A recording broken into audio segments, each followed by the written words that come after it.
अस्सलाम वालेकुम दोस्तों, मैं हूं समीर खान और आप देख रहे हैं हेल्थ केयर समीर के साथ। आज फिर एक नई वीडियो में आपके साथ। आज की इस वीडियो से आपकी हेल्थ और अच्छी हो जाएगी।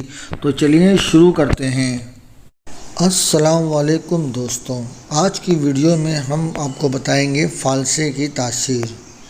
दोस्तों, गर्मियों की सौगात फालसे की तासीर भी सर्द तरीन है और ये प्यास और गर्मी को दूर करता है। इसलिए सहर और इफ्तार में इसका मशरूब पीना निहायत ही मुफीद है।